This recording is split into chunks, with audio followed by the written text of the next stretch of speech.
Holy Cree Summers clown car, Batman! Tiki here, and I have been watching through each and every episode of Batman Beyond for the first time. Dragon, tell them why we're here. Well, you see, folks, long ago, I made a vow to educate Tiki in the ways of Batman the Animated Series, serving as his spirit guide Gotham in a way. But that was the past, and we must now enter the Batman's future. Tonight, looks like someone's got a sidekick, but don't call her Robin. That's right, we're talking about Hidden Agenda. Okay, Dragon. So this is a very entertaining episode for sure, and definitely I feel like it accomplishes two major things. One, like right off the top, in the first, I don't know, maybe 5 minutes of the episode, really good villain twist reveal that really caught me off guard, man. Like that has got to be. I mean, I don't know. That reveal was just very surprising for me, the way they did it. We'll talk about it. It was a really good kind of misdirect. So I'm really liking the villain right off the bat. But then most importantly, of course, like Cree Summers, man, I don't know. I just, of course, Cree Summers has always been voice acting royalty, especially for us 90s children. So, Dragon, to get Cree Summers not only in an important role, but in a role that's like very exciting for the actual like continuity of the show going forward. I know it's not really that heavy of a continuity focused show, but I'm very happy with kind of like all the plot that went down this episode. Correct me if I'm wrong, Dragon. No Bruce Wayne, right? Oh, Bruce Wayne. Yeah. So because of that factor, I can't exactly call this like top tier. Like it's not in like my upper echelon of Batman Beyond episodes. But I mean, rest assured, is an episode that, basically just serves as a character introduction. I thought this did a really good job setting up why we should be excited about this new character. So I'm happy to dive into it. So we got Richard's victims in the comments. My hidden agenda is to victimize Richards. Indeed. Richard Linklater? Have you victimized Richard Linklater lately? I don't know. I don't even know if you know who Richard Linklater is. Anyways, Dragon, give us the lowdown. Why did my mind go to Richard Linklater of all people? That's a random Richard to go to. Well, he is a Richard. Yeah, he is a Richard. It's just out of all the Richards I could have picked. No, Anyways, go ahead, Dragon. All right. Let's see. So, this was directed by the incomparable Kurt Gaeta, who's directed a whole he's directed a whole lot. I mean, just this season alone, I think he did essentially the premiere with Splicers. That was a Kurt Gaeta episode. Again, he's very much he's very much the go-to. He's one of the top tier directors, and they give him all the really good stuff. So I'm sure with the villain that they had here, they wanted to seek him out on this.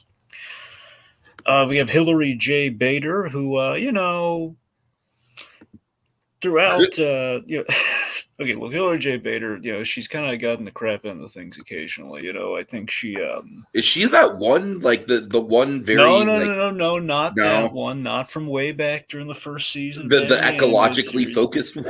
No. It's Hilary J. Bader. She got honestly episodes I think ultimately you liked, but okay. I mean, if I recall, I believe she did Cold Comfort. Yeah, I didn't mind that. That was the Mr. Freeze episode from Beyond, right? Yeah. So I like that one. Here's the thing that always kills me with Hilary J. Bader. She's many times she's paired with with writers from other things. She did a lot of the tie-in comics. I think she did the Nightwing tie-in comic, for example. She unfortunately passed away. I've mentioned this before. Again, so she did Cold Comfort. She did. She actually wrote other episodes you really liked from Batman Beyond. She did Gollum. That was her. Did Meltdown, which is like that's what I'm saying. She does have a lot of good episodes under her belt, mainly in Batman Beyond. But New Adventures, it was kind of all over the place. Mm-hmm. She did for every mean seasons, there's a meltdown or there's a touch of curare. Some good stuff, but still, like mean seasons. Anyway, studio worked on this. Cocoa with a few little marshmallows of Dong Yang in it. Gasp. Solid analogy, though. Yeah. All right. So, long story short, in Batman Beyond, there are, if I recall, and I was shocked to find this out because I knew there was at least two, but I forgot there was as many as this much. There are 5 episodes of Batman Beyond that do not have Bruce Wayne in them. Oh, wow. That's the thing, because there's 52 episodes of Batman Beyond, and only 48 of them have the Conroy in there. Okay. Do me a favor. The next time we come upon one, let me know in advance, just so I can keep an ear out for a great Conroy moment from Terry's end. Gotcha. Yeah, well, it's the next one's gonna have Conroy in it, so it won't be. I know it's so they really space it out too. It's almost like, because again, obviously Bruce Wayne very pivotal to the show, so it's like you're probably gonna have maybe 1 or 2 more in season 2, and then there's gonna be 1 in season 3. Here's the thing I'm blanking on. There's I think it's either 4 or 5. I've heard 5. I got to go through them again to see if there actually is 5. Maybe it's a technicality sort of thing, but it could be between 4 to 5 episodes that do not have Bruce Wayne in it. And when I was watching this, I realized, wait a minute, this might be the first episode without Bruce Wayne in it, and we just stepped into it. Right. Like, wow. Anyway, I mean, I think it's an appropriate episode to leave him out, just because, again, the focus is very much on the new character.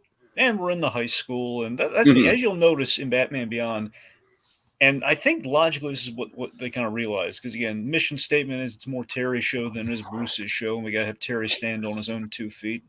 We did get a very Bruce Wayne heavy episode last week, and the week before, Bruce Wayne only had like a blip of a scene in there. So, True. It's just the fact that the high school stuff, it's kind of hard to take. It's just kind of hard to fit, like, hey, billionaire with a lot of baggage into, hey, high school.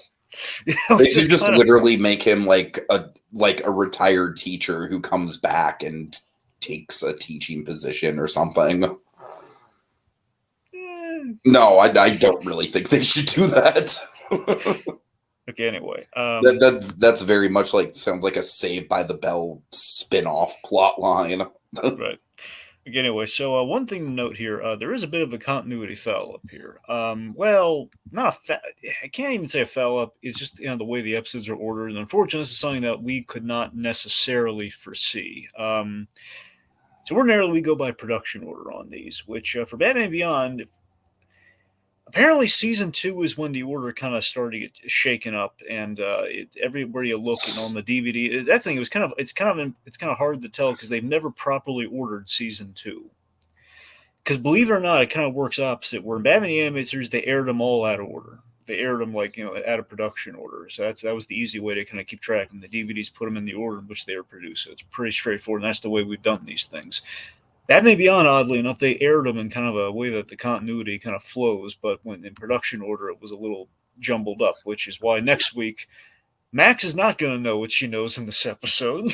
Oh, really? That's funny. Yeah. So little note there. So, but again, and apparently Critters was, I keep going to Critters. Apparently Splicers was not technically the first premiere episode. So little things like that in season 2. I don't know how. I think that's just a temporary thing for season 2, and then 3 gets back on point. But we'll find out as we go along. So that's just one little note there. Big note though, and then we'll move on.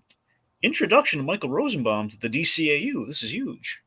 Oh, is it really? Oh, wow. Because remember, the way in which this happens, again, this is way before Justice League. He has not played the Flash yet. Yeah. So this is, you'll notice this, and in the next episode, we bring in, Justice League voice cast members who they had such a good time with, and they loved working with so much, they filed them away. Like, you know what? If we circle back, let's bring them in. And we did, and it was great. But so yes, Michael Rosenbaum, who at this point in time, this is pre-Smallville. So Rosenbaum, he's not of a huge acclaim at this juncture. He's still just making ends meet. He's a young buck in the acting field. I mean, for what it's worth, I think he does a really good job in this episode. It's That's what I'm almost kind of saying. a I mean, dual you watch role. this episode, you can see like, oh, absolutely, we got to make this guy Lex Luthor. Yeah. Yeah. So that's what I'm saying. This is where Rosenbaum really gets to stretch his acting chops, and so much so they brought him, like, oddly, for a very light role in animation, though, oddly. But again, all even out. You got Lex and you got Flash. It worked. Everything came up Millhouse for that Rosenbaum. Now we even give him a podcast, and it's a really good podcast. Right. Yeah. All right. Okay. So let's go ahead and dive right into it. Let's see. Richard's victim says, why does the one in the middle look like Joker is in his goth teenage phase? Well, he is in it. Well, he kind of is in his goth teenage phase. Yeah, basically, kind of. Yeah. All right. So we have a really great opening. So we have this poor guy, this poor businessman going to the essentially the elevated subway. Okay, can I just say I love the conceit of the elevator train. I mean, it's great, isn't it? It's such cool world building. And again, the idea there's kind of like a class system in the future in Gotham. So like Terry lives in kind of like the lower to mid kind of level. He's not all the way at the bottom, but he's kind of like in the middle. Like when he goes up to the school, which is like on a top tier, sort of thing. It's like all in layers. Mm-hmm. It's crazy. So we have this poor guy just kind of trying to make his train on the kind of subway of the future. And who does he run into? The Jokerz. Oh yeah, and like you said, we have this this new character. I do love his design. It is very much Joker in his emo goth period, almost like, dare I say, Dragon. I've been on a little bit of a vintage Doug Walker kick recently, so dare I say it's kind of like emo Jones meets Melvin Brothers the Joker. Yeah. No, it's not that. Okay. In all seriousness, though, there is kind of there are some fun aspects here, and of course, with Batman just being around so long, there's a lot of cyclical things and kind of Nostradamus things that kind of happen here, where it's like, hey, we have a clown in a straitjacket. We're in the Batman, not the movie, but the animated show, The Batman. Right, Joker initially is in a straitjacket when they redesigned him, so little touches like that go a long way. I do like the straitjacket. I also really like I almost feel like the lines on the mouth kind of have like a hockey mask kind of vibe. Oh, I know. It's really cool. Yeah.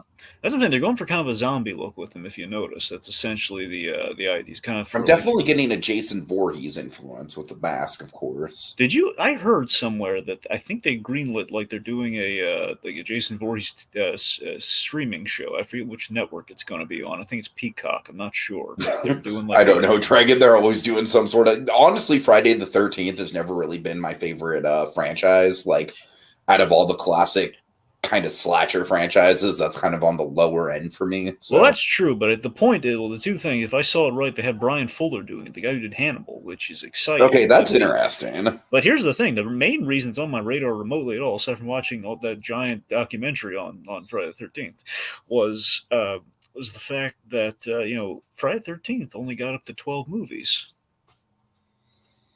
Mm-hmm. It was always like the weird thing. Just one more. It's not that hard. Yeah, Richard's Victims. I'm sorry. Like, for me, with Friday the 13th, I've never really, I feel like Nightmare on Elm Street and stuff like Nightmare on Elm Street and Child's Play, you have a lot of, lore and world building to explore there. And then Halloween, I feel like I don't know. Halloween, I just kind of feel like the consistency of the Friday the 13th movies might be a little stronger than the consistency of the Halloween movies, but you just can't beat that original Halloween movie, though. That original Halloween movie is such a classic. You just can't top that. So I'm not even saying it's a bad franchise. I love Jason X. Jason X is one of my favorite camp cult classics. You want to hear something? Jason X. You want to hear something really cool about What? Jason X? Okay, so Kane Hodder, every time he does the Monster Mania horror convention that I go to, I never go for this because it's only on Saturdays, and I usually just go on Sundays. But what he does is some horror performers, they do in costume photos with people, probably for obscene amounts of money. But they do in costume photos with people. And Kane Hodder, he has the Jason X costume. He always wears the Jason X costume. The Jason X costume is the best Jason costume. Anyway, Jason X is such a fucking banger movie, man. I love it. Anyways. Anyway. All right, so point being, we meet the new lineup of judges. Because remember, last time we kind of did a little bit of a swan song on Scab, and Yeah. I if I remember. recall, we're not going to really see at the very least not all in the same place unless we do like a Very, huge. very like kind of melancholy ending for him. Here's the thing: I know we have an episode coming up that's going to be like a whole big old gathering of Jokers. So that chances are Scab is in the crowd with that whole giant. Is it going to be gathering of like the Jokers. Jellicle Ball for Jokers? Are they all going to get to sing about their passions and life's desires? Afraid not. I'm making a cat's joke. Okay, I'm sorry. Go ahead. Okay, my point is, if we're going to see all Jason the X Jokers, is the reason you're married? Are you serious? If so, that's awesome. I'm sorry. Go ahead. okay, so my point is, if we see the Jokers again, it'll probably be a logic of like we need to fill a large space with Jokers. We got to bring back all the models of Jokers that we have. So if we do see him again, that's probably going to be the reason why. So I wouldn't expect much. But the idea is like that was a big kind of thing we did with the Jokers that we recognized, and they're trying to shake it up a bit and just give us some more random Joker designs and just kind of new lineups of teams before we get to the next iconic lineup, which will be Return of the Joker, which will not be for a while. Gotcha. Meanwhile, we have this gang, which is an underrated gang, but of course, very memorably led by Terminal, voiced by the great Michael Rosen. Now, do we see more of him after this episode? Honestly, no. He's a one-off unless he's in that crowd scene. But here's the thing: I will tell you this though: Michael Rosenbaum will be back as a Joker, but not this Joker. Michael Rosenbaum will return. Yes, he will. He will return, Tiki, and it's going to be even better. But let me put it this way: it's going to be better, but it's going to be funnier. So maybe not like better in terms of like menace, but better in terms of like, oh, guys. Well, as we're going to get into with this guy, there's a shit ton of layers that they give him in a very limited amount of screen time. Which so he's going to come back in Batman as a different Joker, and it's going to be really funny, and it's going to be like it's a good design. It's a fun shtick that they gave him, and you're going to love it. But it's going to be. So that's the thing. This is the last we're going to see of Terminal, because Terminal has an ending to his story. We kind of have all we need on Terminal. But anyway, so I mean, we have Terminal, we have Trey, we have Tycho, I think is her name, and Weasel. Okay. So yeah, of course, as we said, Rosenbaum, he's the MVP of this episode. He is so underrated and he's so darn good. So he has this really creepy kind of like cadence to his voice too. This is like I love how it's like he's kind of like an actual good version of a goth character, where it's like he truly has that kind of apathetic, don't give a shit about the world kind of attitude. And I love that in the episode we see where it comes from. And even more so in the rewatch, I love what there's a bit of social commentary at the very end of this episode. I think we hit it so well, but without like ham-fisted like here's the moral, kids. But anyway, so we have this bit here where he's just like, oh, I thought I was gonna miss my train. Then he looks up and oh god, he's with the Jokers. Which, by the way, little nod to the pilot, which it's Terry on the subway with Scab causing some trouble. It's always Jokers on the elevated subway causing trouble. It's kind of a runner in Batman Beyond. This is like, you should label things you own. He spray paints this poor guy. It's very intimidating. This guy, man, he's just such a standard like Joe everyman. Yeah, he gets spray painted, and he begs him to stop. They put like a flower on his head. Like he's begging him to stop. He's just, well, he did ask nicely. And we have this gag where this is great. He pulls out a pop gun, which is a little homage to Harley Quinn, obviously. He pulls out a pop gun with a big old boxing glove on, and he fires it, and he stops the train because he begged him to stop. I love that. And they're starting to laugh, and he's not. This is the thing that kills me about Michael Rosenbaum always doing here. It's so brilliant. He's not laughing.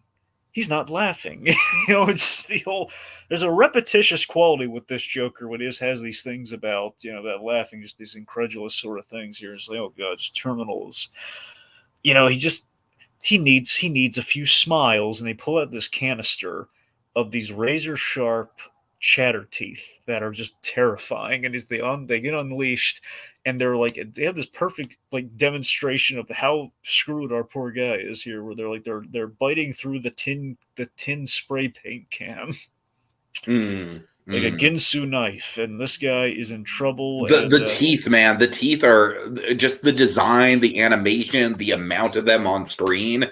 like you said, just like instantly we're seeing them just kind of chew through like just very, very hard surfaces. It is a very intimidating kind of like dragon. It's almost kind of like if imagine you being trapped in just like a room full of mini Mario 64 like pianos. I don't know if you know the Mario 64 piano thing. Out of context, I'm a little lost on without seeing it. It's like a jump scare where you approach a piano and it literally just grows teeth and starts attacking you. Oh, it does sound terrifying. It is. It very much scarred many a child. Does it have like a sound effect? Included. Is there a piano sound effect when it does Yes, but it's all distorted and fucked up. Like it literally sounds like a piano is just like, like banging up and down on itself. Anyway, but I'm saying I love symbolically it's chewing through the can of red paint. It's like, oh god, it's so graphic, even though it's not really graphic at all. Right. It's like the perfect demonstration of how in danger our poor fellow is here. It is just genuinely like impressively intimidating. It's even better when you think about it too. When it's the fact of like, well, it's even worse for him, but better for us, the audience, where we give him a sadistic choice of like death by chatter, like razor sharp chatter teeth, or jump. Mm-hmm. That's essentially what the choice is here, because they zip line out of there and they leave there. We brighten the life of one more poor citizen, and they're zip lining away. Thank goodness Batman shows up, and he's firing batarangs at these chatter teeth, which, by the way, a little precursor to the Arkham games. You get bonus points if you destroy the chatter teeth with batarangs. Oh, really? That's funny. A little cyclical there. So Batman saves our poor man in suit here as he kind of falls and like slag it, and he jumps and he rockets and he saves the guy. And again, I like that in the DNA of the show. Again, like that pilot, it's Terry versus the Joker's always. It's always in the DNA. Mm-hmm. It's the fact that Batman's always going to go up against the Joker, and next gen Batman going up against next gen Jokers. All right, so Trey here. Trey is the gentleman, the pointy orange hat. Trey, by the way, voiced by the distinguished gentleman dragon. I am blanking on I'm blanking on the actor's name, but he is Ice Cube's son. It's the other, It's, okay, yeah, I know who you're talking about. He played him in that movie, right? Yeah, he played him in Straight Outta right, Compton. and he was also in Cocaine Bear. Yes, the guy from Straight Outta Compton and in Cocaine Bear, and also he plays another character in Batman Beyond. He played Terry's friend, who's going to show up in season. Oh yeah, I remember him. It's the same. They gave him a few extra roles here between those two. I don't know if there's another one, but at least these two roles. Anyway, so Trey here, he is questioning the leadership of he's questioning like in a joking way, just like kind of razzing the boss here. He's kind of joking with Terminal, saying, "Oh, you got to get your beauty sleep." And oh god, we have this intimidating moment where he kind of walks to him and he says, "Don't make fun of me." And he just grabs him and it's like and that's the thing, Dragon. On a rewatch, it's like now that we know just how much pressure this guy is actually under in his day-to-day life, this totally makes sense. I love it. And he dangles him by his chain off the side. I was just kidding, man. Good. And he drops him. He actually drops him, but he drops him like in a place that's in quotes safe-ish, where he's grabs onto the thing by the skin of his teeth, because he doesn't care if this guy does. He doesn't care. Anyway, so let's see. So then we. Okay. But what I love about this is like we're going to transition to the high school, and we're literally going to see this dude's like street persona in the very next scene. And Dragon, like I said, until we see this guy actually putting on the makeup, I was totally convinced. Like this twist, again, very little screen time is actually devoted to it, but it is very effective to me. No, for sure. So we go to the high school and we see the GAT exams. I think it's just Gotham Aptitude Test. I think that's what it stands for. They don't really say it's on them. I think it's a pretty safe assumption with the G that we add and everything in this. Right. Usually, if there's a G, it's going to stand for Gotham in a Batman thing. There's a really cute, like very subtle Dana moment in this scene that I really appreciated, and it's just the fact that she knows Terry's student ID by heart. Yeah, it is really nice. Yeah, I agree. So let's see. Anyway, so Dana here. Sorry, the three of them are like walking the hallways, and here we have her proper introduction to Max. It's not the first time we've seen her because again, she showed up at the top of the season in Splicers, and technically if you went chronologically, she would show up in the next episode, and then we get to know who exactly she is here. But here's where we get the breakdown on who Max is. She's very smart, voiced by the incomparable Cree Summers. So what's your take? We got more Max. They got a proper introduction. Yeah, I mean, well, like I said, Dragon, I love just having Cree Summers as a regular character. I mean, Cree Summers is one of those voice actresses that I just fucking wish that Hollywood would actually use more in, like non-TV stuff, because she just absolutely elevates any project she's in. And so I don't know. I don't have a lot to say other than it's just a pleasure to have her. And I do really like the character. I really like how, she's a little bit kind of withdrawn, almost a little socially awkward. And Terry's kind of like, helping her come out of her shell. And so, again, I really think that by the end of the episode, we've established a very interesting kind of dynamic going on with Terry, her, and then Dana, kind of like, and I love that it's not a love triangle either. No. I hope to God they don't ever actually go there with it. But. Okay, I'm gonna tell you this. Okay, it's not gonna go that way, but it's funny that you mention that because in the initial breakdown of the season, they didn't go this far, and they weren't really seriously going to do this. But when they were kicking around ideas for the season, there was a thought of like, given how season one ended with kind of a payoff to a plot line, paid off the whole Derek Powers thing. They were thinking of season two ending on like, we'd have like a note that maybe we'd pick up on with season three. And again, they kind of broke away from that because at the same time they were doing Return of the Joker, so that kind of all the kind of the story, big payoff stuff was kind of being diverted to that project. There was a thought of like, what if Terry and Dana broke up, and then we'd end the season in kind of a shocking, like, he and Max may have a thing going on, but that they 86 that didn't do it. Yeah, I think that's for the best because they all agree. It just doesn't. It makes things a lot cleaner, and I think it would have been just for shock value, which is why right. we need to do that. It wouldn't make sense. We kind of come out of left field. You don't need that. Like, and another girl appears and she's got pink hair. We don't need that. So, yes, point being, we have a nice dynamic here. Max isn't like a show off. He says, look, I'm just, Terry, you're just as smart as me. And Dana says, oh, yeah, let's see about that. And she puts in a little cutely puts in a little number there, and we reveal incomplete due to an emergency. And Max is starting to ask the smart questions here. Like, I'm starting to think these emergencies are a little too convenient. Yeah.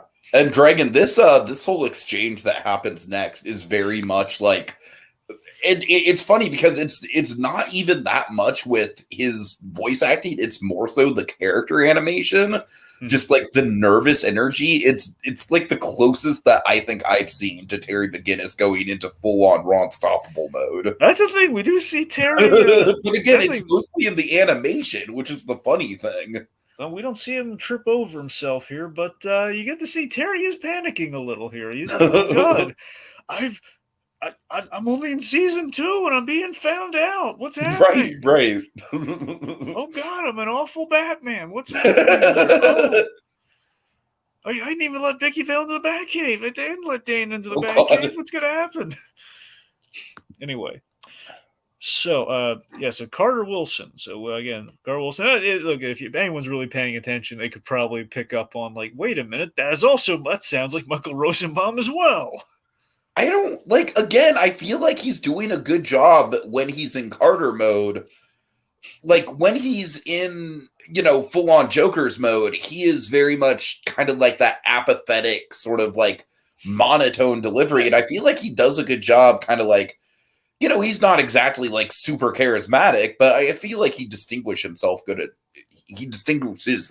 enough. Well, that's true because he does get to play it lighter. He gets to play kind of more like the kind of the light Flash kind of esque, kind of Michael Rosenbaum, like, hey guys, Anyway, so basically you have Carter Wilson, who seems overall he seems like a nice guy, kind of a class president. Yeah, I was kind of expecting them to. I was expecting the plot of the episode, like at the point that we introduce Carter, to essentially be him and Max, like getting into some sort of situation being held up by the Jokerz. Oh boy, that would have been a very different episode. Right? Anyway, so so Carter here, he's just we're kind of setting up an exposition here that he's a smart guy, he's on the track to be valedictorian. Dragon, he needs to be valedictorian. He needs it. I just love how like he is just so one track mind on that goal. Exactly. So anyway, so we learned that he got a near perfect score, but Max, on the other hand, we see that, man, here's the thing, by near perfect score, he only missed 9 points. Again, he was very close, only by 9 points, which is nothing to sneeze at, kids. He sees that Max got the highest score in the class, and he goes to congratulate her. And again, I like that he's not being real mean or anything. He's not planning anything. Yeah, no, he's not at all. He is just genuinely saying he's congratulating her, and then, she's kind of brushing it off, and Terry jokes. And I think there's some layers of Spider-Man here. There's going to be big layers of Spider-Man next week, kids, but let's just say there's some layers of Spider-Man here where, Terry is kind of accidentally creating a villain here. Well, not creating. We already said that Carter is a villain, but I'm saying we kind of put Terry's kind of inviting a threat here by accident. It's kind of like how Spider-Man kind of like, depending on what versions you go with, you look at Spectacular Spider-Man, Spider-Man kind of created some of these villains. Like, he made fun of Electro and when he could have helped him, and Electro turned into a full-on bad guy. Stuff like that. Right. And anyway, so Terry here, he jokes that, I should give Carter a run for his money, which, again, nice and lighthearted. So this does stick in. It's a little thought. It's not like, hey, Terry said something that makes me want to suddenly do bad things to Max. But no, it's just like, there's a thought that's kind of feeding into my anxiety I'm currently feeling, and then it's going to get kerosene's going to be poured on that little flame, that little flicker of a thought by Mommy Dearest, and we're going to get to her. Oh, God, I can't wait to get to her. Okay, so Max, here's a big plot point, kids. Get ready for some plot. Max, being the brainiac that she is, she's created a Batman algorithm. She said the dreaded very ahead of her time with the algorithms, man. It's an algorithm, even before Winter Soldier. See, before we have all the algorithms that we have today and all the manufacturing and everything, we have kind of dread the dreaded algorithm. You had Zola's algorithm. Before that, you have the Batman algorithm. So basically, she's hacked her student ID so she can stay late and use the school computers to run her numbers here. Basically, has this Batman program that is designed to find out, who might be Batman in Gotham, but has narrowed it down to the school using the height. The age is between 16 and 36. She speculates it's a new Batman. Of course, as she says this, Terry's getting really nervous. Like, oh God, she's getting so close. The animation here is very raw and stoppable, man. Just the nervous energy. Of course, part of me is thinking of so many Kim Possible moments in which Ron Stoppable has this thing where he has it's even in the drama movie where Ron Stoppable is a terrible poker player. He does this thing where, is anyone else getting hot in here? Like, he's touching his, right, exactly. He's like he's touching his face a lot. He's like, I was imagining Terry doing that. Like, oh gee, Dana, here's my jacket. Why don't you wear it for a while? Okay. And then I love how every time Terry's trying to deflect, like, oh well, it might not be a guy, and she's just like, nah, it's definitely a guy. See, of course, admire like Max, how dare you bat shame here? Okay, we don't know what's going on there. We don't know. Anyway, so yes, Terry's nervous every day. The program's getting more and more close, more danger there. Let's say she's narrowed down to being at the school, which is going to be important later. Meanwhile, Carter, let's talk about Carter and his mom. Okay, Dragon, this woman just went and stole the whole damn episode. Yeah. With 2 minutes of screen time? Yeah, maybe less. But yes. I mean, Dragon, this design is fucking amazing. Yeah. Oh my God, I can't get over it. glorious. I love this design so much. So we have kind of like old Crone is not accurate, but kind of like refurbished Crone look to her. I kind of feel like old Crone is almost giving her too much credit. That's what I'm saying. There's kind of like it's kind of like a refurbished Crone look to her. You know, she's got Like kind of like this, a refurbished Crone if the refurbishment did not go well. That's what I'm saying. It looks like this lady's had work done. You know, right? It's a lady who cares about vanity and appearances and everything, and it shows, and not the ways you want it to show. So yeah, so the idea is that Carter's getting chewed out by his very blue blood mother, you know, very high society type, you know, probably the lady's like elitist at the very least. And he says, and you see, there's sympathy for Carter because you feel bad for Carter, don't you? Oh yeah, absolutely. So yeah, Carter's he's saying, well, and of course Michael Rosenbaum putting on the charm here, which by the way, I like to think, kind of like we talked about Conroy during that, you know, with Kevin Conroy in the Shriek episode with the, you know, the real life stuff that was going on with his brother and how that really came out in the performance. Michael Rosenbaum, you know, he had a lot of anxiety. Well, Michael Rosenbaum in general, he talks about this all the time on his podcast. He deals with anxiety and all sorts of kind of like inadequacies and everything, you know, mental. He talks about mental health all the time on the podcast. Now, if I recall correctly, I could be wrong here. In school, he might have been dyslexic. Mm. He had learning troubles in school. I think it was dyslexia. I'm not sure. Regarding the fact is, if he thought he had dyslexia, he had dyslexia, and he just read it as he was dumb, which was not the case. So the fact is, there's a lot of like self-imposed anxiety there and insecurities there. And I think Michael Rosenbaum's insecurities, I think, kind of came out in a scene like this, where it feels like you're being told, like, you know, this is bad, you're wrong, you need to do better, in which it's like he's just doing his best. And again, a scene where it's like we're just taking on the sympathy for this kid, just to have the rug completely pulled out from under us just immediately afterwards. Yeah, we have like this horrible dialogue, like horrible in the sense of like just cruel from the mother. Who's like, I got the second highest score. Again, only 19 points, only 9 points difference. You know. This is almost doesn't get you ahead in life. Almost gets you almost. And only one other person got higher. Okay, then that makes you the winning loser then. So I see. Harsh. That's why my opinion doesn't mean much to you either. Yeah, well, if that doesn't matter enough to you, then neither's my opinion. Oh my god, that line is the line that really caught me, honestly, because that line is just straight up gaslighting. I just want to say that Rosenbaum's parents, obviously, they love him, but there's tension with the father. I'm going to say that much. There's tension with the father.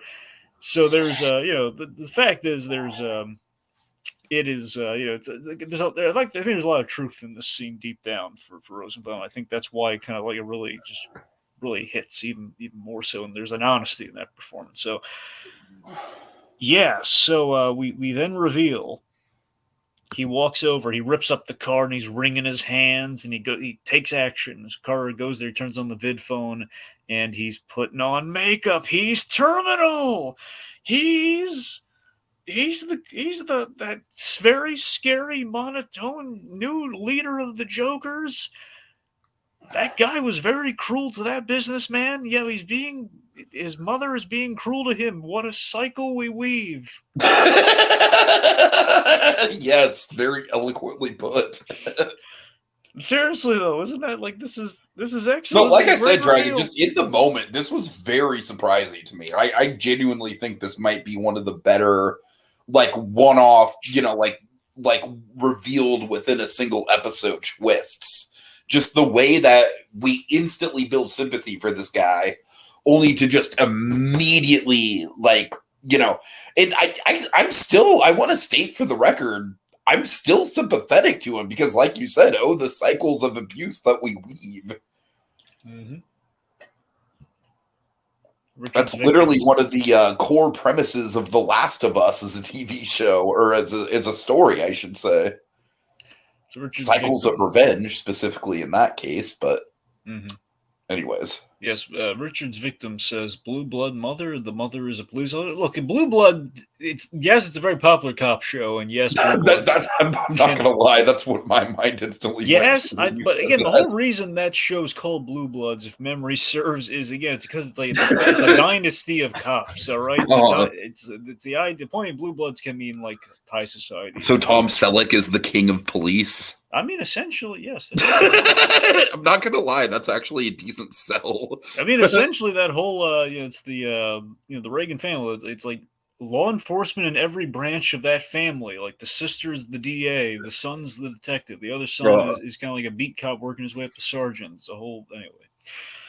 So, I guess sorry. Moving on. Point being, we reveal terminal. Bum, bum. So they're targeting the high school. So they're vandalizing the high school, and you have like the big GAT score display is being destroyed, and a lot of electro vandalism because it's the future. We gotta say electro vandalism. And we see this is a nice setup. We see them in the background, the automated janitorial staff. Little Jetsons future thing. It's going to pay off big time later for a death trap. Anyway, so let's see. So Terminal tries hacking into the school's computer that I think changes score, but more so like make sure Max does not become valedictorian, is not considered for valedictorian once they hack into her computer. And he can't get all the way in, and Trey's saying, "It blipped you." Kind of a funny way. Anyways, he does this awesome. He does a sweet roundhouse kick. It's a really well animated roundhouse kick. Just like bam, cracks the screen with Max's face on, and transition to Max's face. All right, yeah. So they're going along the hallways, kind of noticing that the Jokerz. It was overnight, right? This is like we're seeing the next day. Yeah, next day. Yeah. They're seeing the fresh damage, all the spray paint, and like cracking the cracked screen and everything. So, by the way, Terry, you're a little sloppy right now. Again, little hurdles here of an imperfect Batman. He's doing some keen observations here that he probably should not be making. Saying like, oh no, these Jokers were targeting someone. Like, Terry. Oh yeah, right. And then also just a little too eager to get her off of the Batman thing. For sure.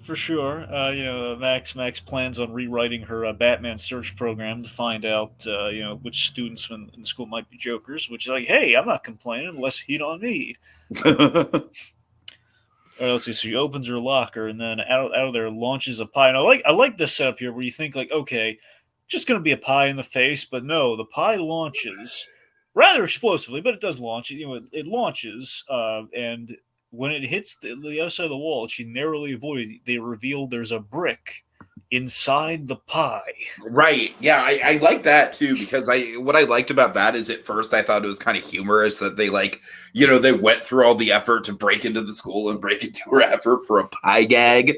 But then, yeah, the brick just that makes it all the deathly serious for sure. I mean, it's like she could have potentially been a goner if she got hit with that thing straight on. What's great is that there's a great signature and kind of a build up and a payoff to what Terminal does here. If you think about it, what Terminal is, they're doing like innocent, just initially, and this is the danger of the Jokers in the future, because the idea like how far do you take a joke sort of thing, which is like, hey, right.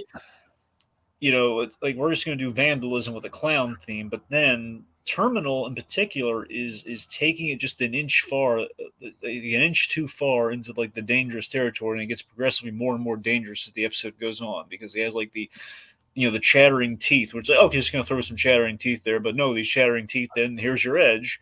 They have razor sharp teeth, and they can actually do those chattering teeth were legitimately some of the scariest.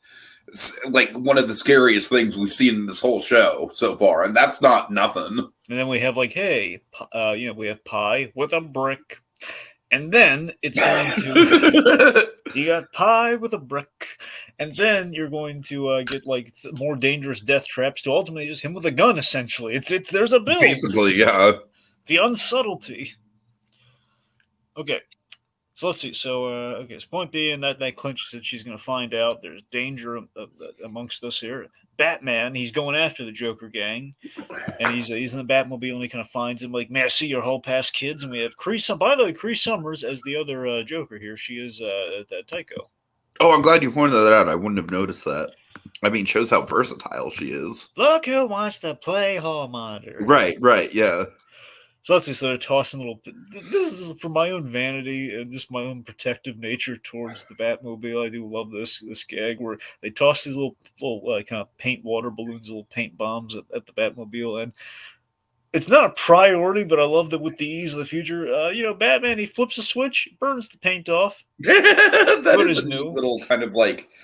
I'd say I could file that into like your, the gadget thing. Oh yeah, no, for sure. It's I mean, honestly, that would be very convenient. yeah. Okay. So we see Batman is kind of distracted going after these Jokers and kind of like standard fare for Batman Beyond, an Akira chase. There's a bit of an Akira chase. I'm not And gonna lie, that's like probably the one part of the episode I was a little phased out of. the motorcycle chase. Yeah, just because it kind of feels like at this same point, like right around the midpoint in the episode, every episode we get something like this, and it started to get a little bit repetitive. True, but you got to admit though, the Batmobile firing a grappling hook that then like trips these guys up. That's pretty cool. Yeah, I mean, don't get me wrong, it's decent action. It's just probably like, for me, the least engaging part of the episode. All right, so Batman interrogates Trey here, and he finds Max's ID around his neck, and he's like, "What's with the ID badge? I use the straight bugs off my windshield. Clearly, it's not working." So then, a little tough talk there, and then he says like, "She's a threat. We were just sending a message." And then so basically, he's because. Are you going after her because she can finger, basically because she can, finger who you clowns are beneath the grease paint? Mm-hmm. It's like, he doesn't know. He's not thinking that way because he's just following what Terminal says. And again, that's not really the reason all they're doing this, as we're going to put a fine point on later.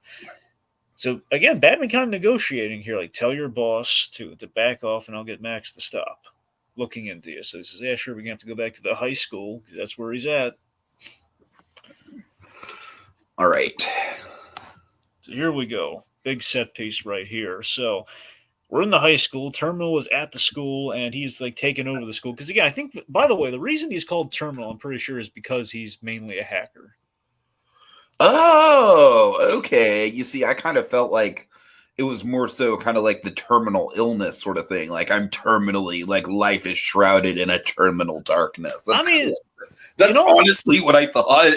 In all fairness, I initially thought that too, Tiki, but in fairness, you might not even be wrong. It's just the fact that it's just the fact that it's kind of like the Emo Jones aesthetic, right? No, if Emo Jones was actually intimidating. That's true. You might not be wrong. It's just the fact that he's taking over a lot of stuff, and he is trying to hack into other things, and he is smart. So it's just the question. He's kind of going up against Max. Well, Dragon, he might be a hacker, but let me tell you, he is not as good of a hacker as Jason Momoa in Fast X, my friend.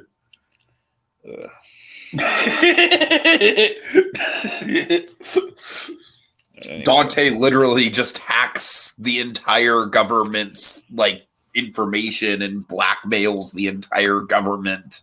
I'm just really curious. Ridiculous. I'm just really curious if James Gunn's going to go as far as to allow Jason Momoa to be Lobo or not. That's what I really want to know. Okay, I will say that Fast X, it's not a great movie by any means, but Jason Momoa is having a fucking ball, and I genuinely would love a Lobo movie after that. Yeah. Okay. So, Terminal appointment, he's taken over the school, which makes me think that, it's more Terminal just for the whole, hacks and stuff. But again, could be either. We have this creepy thing where he's on all the monitor screens, like his mouth with the little, the painted thing on him. It's just kind of laughing and just kind of taunting Max. Yeah, I love the emphasis on the mouth. Yeah. Very striking visual. So he's basically telling the kind of a dark joke here about the whole how many custodians does it take to clean a school? None, Twip. It's all done by machines. And we reveal little janitor bots that were kind of going around the halls, but now usually they would film a cleaning solution, but cleanliness is next to godliness, so we've put a little something stronger in there. Acids, shooting acid at her instead of water and cleaning solution stuff. It's oh god. That's terrifying, and again, it's getting more and more dangerous. Yeah. He's rigged these things to go after her. So she's running away, and everywhere she's absolutely cornered there. Batman swoops in, saves her at the last second. All these little Janderbots melt each other with the acid. But so, Batman, he's not taking any chances, though. He's running for it before she can thank him. Now, here's a question. Okay, so Batman runs away, and then Terry shows up. Now, here's the question. Is Terry showing up in an attempt to show, like, well, we were both in the same place at the same time? Can't possibly be, Terry. The way I read it was more so he genuinely did want to make sure she was okay because he did have to, like, run from her. Yeah. But, like, I don't disagree that, it didn't help his case. That's what I'm saying. It's a question of, like, is it him trying to say, like, we were both here at the same time, or is it him making the mistake that we were both there at the same time? Right, it's a little hard to tell because it doesn't really help him at all, because it makes her suspicious. If anything, but here's the thing: she was initially going to follow. Like, Terry's like begging her, "Look, you gotta shut down this program, man. It's attracting a lot of attention. You don't want." And she's initially going for it, and she's about to delete. Then she learns the program's complete, and then she finds at the top of the Joker list is Terry. Also, I love how specifically because he's the double life thing. Oh yeah, for sure. I think that's a really cool way to kind of call back to kind of like the duality of Batman and Joker. Yeah. So, fun fact: there's an Easter egg on this list. Ted Blackman is one of the Joker's suspects, and Ted Blackman is he's an animator. He's basically Ted Blackman's been around for. I want to say he's also one of Brad Bird's guys, but that I haven't been able to verify. He's been around since Batman the Animated Series. He was like on for a long time. Worked on Mask of the Phantasm. This guy's great. He's like one of the background and storyboard guys, I believe. Mainly a storyboard guy. Mm-hmm. So I'm just saying it's a cute little Easter egg. It's nice. He's been I'm sorry. I looked into it just now. Yeah, he is one of Brad Bird's guys. Worked on The Incredibles and I think Iron Giant. So he's been around. This guy's great. So it's a fun little Easter egg, a little Ted Blackman. Nice. Anyways, want to get that in there. A little love to Ted Blackman. Okay. So I do just to set it up though, I do really like this as kind of like a third act conflict, and I don't know, it's a lot of like I feel like it's some spicy drama, man. I really do. Yeah. It's like, like what is she gonna do? How is she gonna, like deal with this information? How is Terry gonna deal with it? Also, the fact that she knows that he has a secret, but she is, but it's I don't know, just really, really cool dynamics. Again, I feel like if anything else, I think this episode has a really good pace to it. No, it does. And I think you'll find Batman Beyond, the pacing does get really good. Mm-hmm. So now there is I do have one thing when I go back to this episode. There's one plot hole to me that did occur. It does seem, in retrospect, it does seem kind of ludicrous that she would suspect Terry of being a Joker, because Joker's, at least to public knowledge, we, the audience, know the truth. But as far as the public's concerned, Terry's father was murdered by Jokerz. Right. So why would he be a Joker? I mean, it could be that he got murdered by the Jokerz because of something that ran afoul with him being a Joker. I don't know. I mean, I guess, but still, it's the question, like, why would he still be there? Right. All I'm saying is, in retrospect, when you think about it, like a Kylo Ren situation, he needs to kill the father to become stronger and embrace the dark side. I don't know. That's a different dark layer at the episode. Terry, did you kill your biological father? Did you do that? Anyway. So, okay, so point being, Terry, Terry runs into her and she says, like, yeah, we'll talk later. I owe you that much. Mm-hmm. So she writes this letter, Gotham Park, water fountain, 8:00 tonight, or I expose your secrets. So again, blackmail, it's not really cool, Max, especially if you think, I will say, I did notice one continuity error. Yeah. That the email that he does get is worded completely differently. Yeah.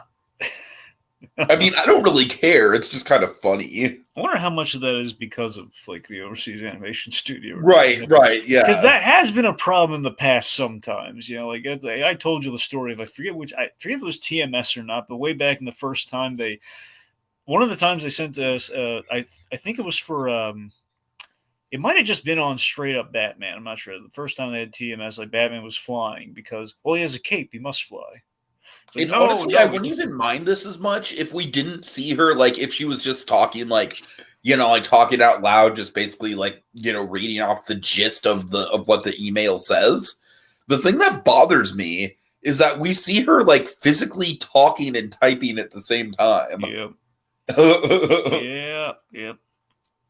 All right, so she sends the email expecting to have like a little, a little chat with Terry by the water fountain. By the way, how nice is this fountain? It's a nice fountain. A nice big old floating ball. It's going to save. Again, I really do really like the idea of the parks being, like on these nice, like elevated kind of courtyards. Yeah, no, exactly, yeah. All right, so Terry returns home just slagged, and Matt enters, one of your favorite characters. No, for real, man. Again, I will say this pretty much every time this character is on screen. I feel like Matt is like a prototypical, like, if you were to put like the perfect like 90s bratty kid brother into an algorithm, you would spit out Matt. Like, he is like the perfect embodiment of that archetype. Oh yeah, good news for you. The next episode's a big Matt episode. Ooh, okay. Yeah, or big-ish. I mean, as big as we can probably get with the Matt characters. I mean, he's a plot point. Anyway, so Maddie enters. You'll notice he's playing with some spaceships, and one of these spaceships, another Easter egg, it's a Superman spaceship from Superman the Animated Series. Oh, nice. That's like funny. The one he landed in as a baby that then he reworked to could fly into deep space missions. So it's the same ship. Anyway. So, anyways, he shows up and it's just like, you in bed by 8. Like, oh, it's so sad. If you worked for Mr. Wayne, you'd be sleeping too. And I can totally, like, this is like a very relatable. Again, this is why I like the writing of that character. It's like, it's very relatable to something that a kid would say, but at the same time, it's something that as an adult you kind of have to laugh at. And you almost kind of remember how you yourself felt about bedtimes as a kid. Whereas when you're an adult, it's just kind of like you can take whatever sleep you can get, basically. Now, this is kind of a cycle here where many times Matt will just bring up something kind of innocuous that will get Terry reinvested in the plot here, where it's just like, oh, hey, Terry, you got an email. Instead you got mail. Essentially, Terry, you got mail, and your Meg Ryan is Dana in this case. Right. Yeah, it was those exact words, Dragon. Well, that's just the fact that he's like, thinking like, hey, it's Danny, give me wants to make kissy face with you or something. He chases him out of the room and answers the email. It's like, oh, Max's blackmail email. I gotta deal with this. Yeah. Anyway, all right. So Max, go on. We're in the park. Yeah. So she is, of course. Meeting's not going the way she planned. Not the right. Well, I do like that. When Terminal does confront her, it's like she thinks I'm McGinnis. Yeah, this is great. So I love this. Is the main delivery I was talking about.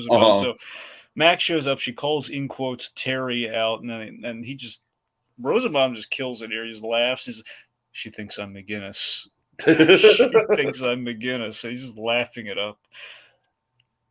And just I love how incredulous it is. Like, no, he couldn't possibly be me. And she's, well, I know he's one of you. Now, hopefully Max is just speaking broadly. I know in general he is a Jokerz, it's like broadly and not like one of you 4 here. Because if so, like, right.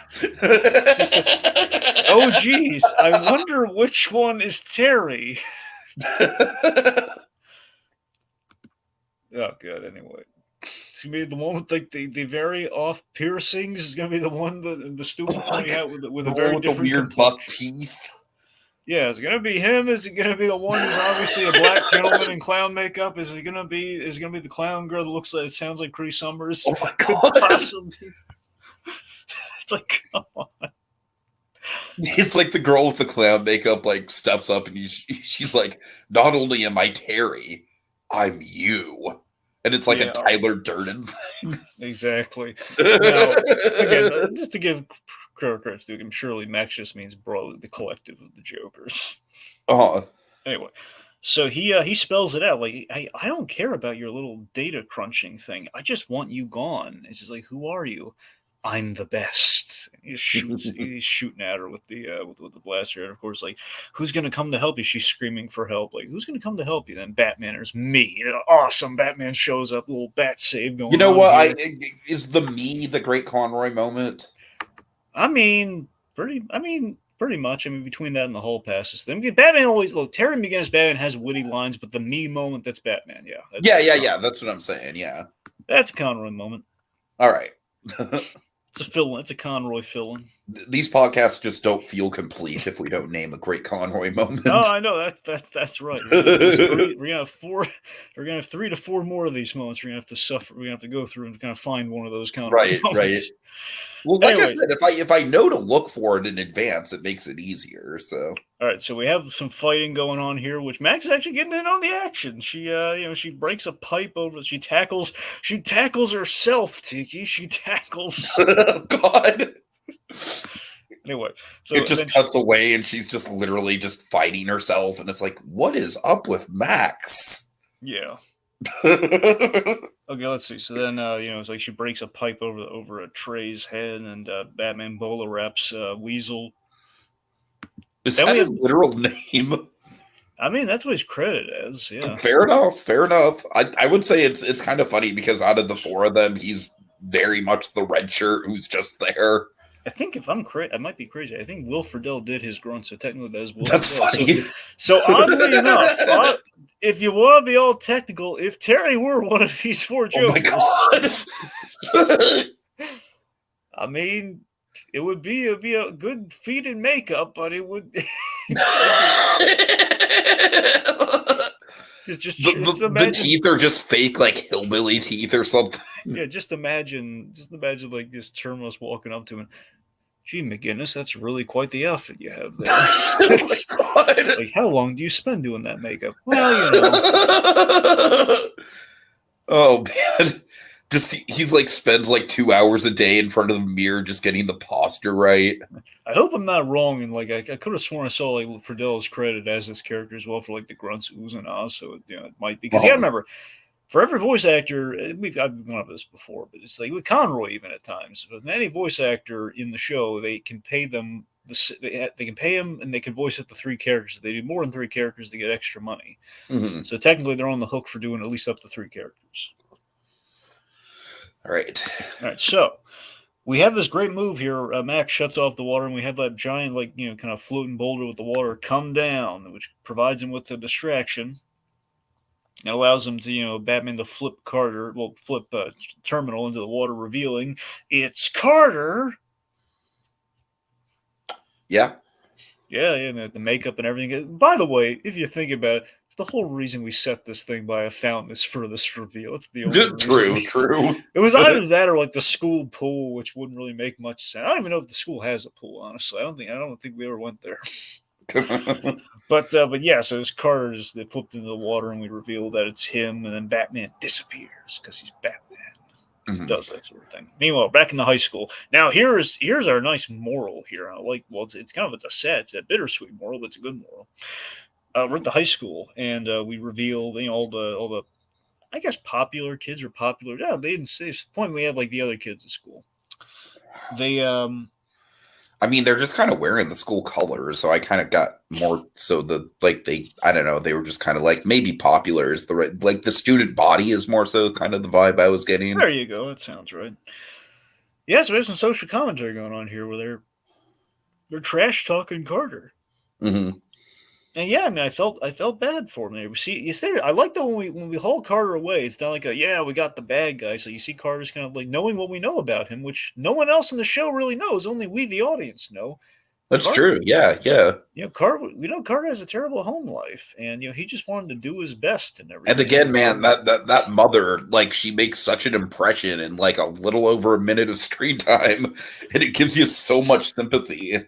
And his in quotes buddy saying, "Well, I guess Carter is never going to be valid Victorian now." Oh yeah, sure he will in juvie. And we hit this really great subtle moment where they walk the corner as they're kind of laughing to themselves about Carter's misfortune. And you see Terry just kind of silently, just kind of like bearing witness to this. And it's great for two reasons. One, again, it's just kind of Batman there, kind of observing, just kind of like, what he's fighting for essentially here, like just kind of seeing kind of the, the social commentary going on. But also, remember, Terry's a kid from juvie. He sees, again, it's kind of like him. True, yeah. It's kind of Terry. Again, he doesn't know the situation either at this juncture, but it's just the fact that, I don't know, we're kind of connecting things a little bit there. What we know and what we're going to kind of, what we somewhat know about Terry, we're going to get into more as we go through the show, like why he was in juvie and everything.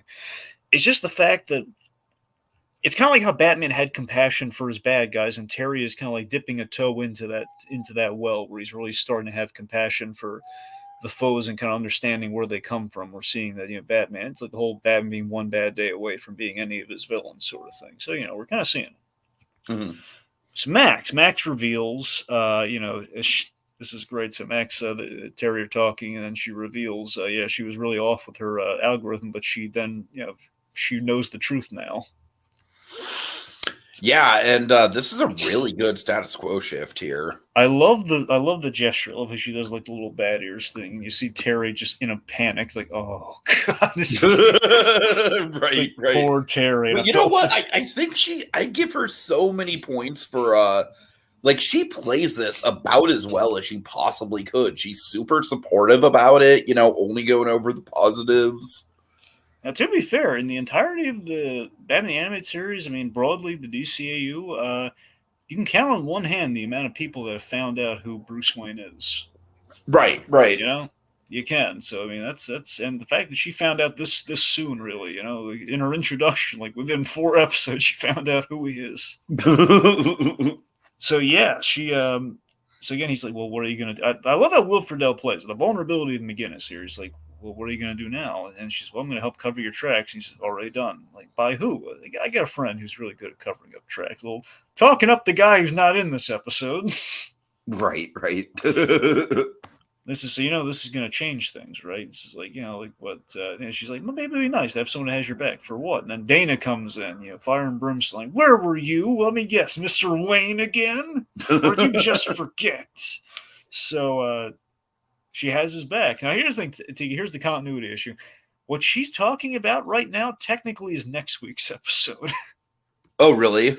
That's the thing. She says, oh, yeah, It's kind of funny you mentioned that because I kind of just assumed that, like this line is kind of the reason why we kind of just randomly inserted Matt into the episode. Yeah, well, that's the thing. You can read it as that, but it's. I'm just saying, out of context, you can read it as that. But if you want to really know, it's like technically we're talking about what happened in the next episode we're going to cover. Okay, that is funny.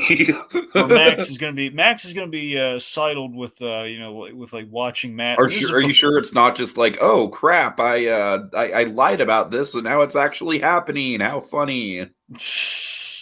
I mean, you can, but it's just so you know, it's like it's the way she's performing that technically she doesn't know, but it is vague. You could read it as however you want in that scene. So anyway, okay, so he scores some points with Dana as she gives a little kissy face, and then she leaves, and then we have our big line of the episode here. She says, "Well, that's like I'm here for you, McGinnis, but let me be very clear." I don't want Tiki. Do you have the Robin line? Do you want to say it? It's just like never call me Robin. Yeah, sure. Like McGinnis, you better never call me Robin. It's just whatever you say, Alfred. I love how she's thrown off. She has no idea who Alfred is. So this is actually really special because if I recall, we only name drop Alfred twice in the entire series because that always kind of bugged me about Batman Beyond is the fact that it makes sense that we can't have. Sorry, let me rephrase that. I do like that with this line, it kind of paints a picture of, like Bruce Wayne sort of like telling stories about Alfred. Yeah, because there was that great ending to the Blackhead episode. You're showing me everything, where Bruce has probably told him a little bit about his adventures. Not everything. That's kind of the thing we explore in Batman Beyond. Like certain things, Bruce has kept very close to the vest, but he's told him about Alfred, which is which is nice. Nice to see Alfred's legacy kind of live on in a sense, but it's also a thing of like it's a missed opportunity that Alfred meant a great deal to Bruce Wayne, and it's kind of a shame we didn't bring it up more. But then there's the question of like, then we're gonna be dredging up the past every episode, and we got to talk about Alfred did this, Alfred did that. Right. Yeah. But it's like Bruce obviously mourned Alfred. We didn't see it, but by the same token, there's only so much we can do without adding in. And it's not like there's a literal spirit realm that you could go to like they did with Iroh. Right. Sadly, we can't. That's a different Batman Beyond kind of set show, kids. We can't do that. It's kind of the Avatar's version of Batman Beyond. Right. That's what I'm saying. And Avatar, of course, the beloved, old man father figure, could actually make relatively routine guest appearances. Yeah. All right. That's the episode. So yeah, final thoughts, Dragon. Outside of not having Bruce Wayne in it, which is pretty much the only big critique I can have, and that's not really a critique, it's just kind of the nature of the episode. I really do like this. I think it's a solid 8 out of 10. I think it's got some really good one-off villain, some great pacing, really interesting status quo shift. Yeah, I'm looking forward to seeing what we do next with this character. Yeah, I mean, look, it's a solid episode, primarily for the wonderful one-off performance by Michael Rosenbaum. That clearly is like, we got to bring this guy back for more. What do we got? Flash? I don't care. Let's bring him in. Let's have him do it. And other roles. And I mean, that's the thing. Before Flash, we're gonna give him another Batman Beyond role, which is gonna be fun. So there's the episode had stay power, and also it's a great kind of like we brought Max into the fold, and Max a lot of love towards Max in Batman Beyond stuff, even in the comics. They like bringing her back. So it's it's a solid episode, and when I look back on it, when I was a kid watching Batman Beyond, it was never really a go-to episode for him because of the lack of Bruce Wayne and such. But on the rewatch, though, it's like there is we're adding layers to the Joker's concept, and again, we're kind of letting Terry shine and stand on his own feet there, and it's nice. Mm-hmm. Okay. What's next? Adventures in babysitting, Craven competition, Chuck E. Cheese of the future. Can our young Batman save his younger brother? Will Terry remember to get the milk? Tune in next time to find out. Same animated bat time, same animated bat place. On the next visit to Batcave Beyond with Bloodsport. She thinks I'm McGinnis.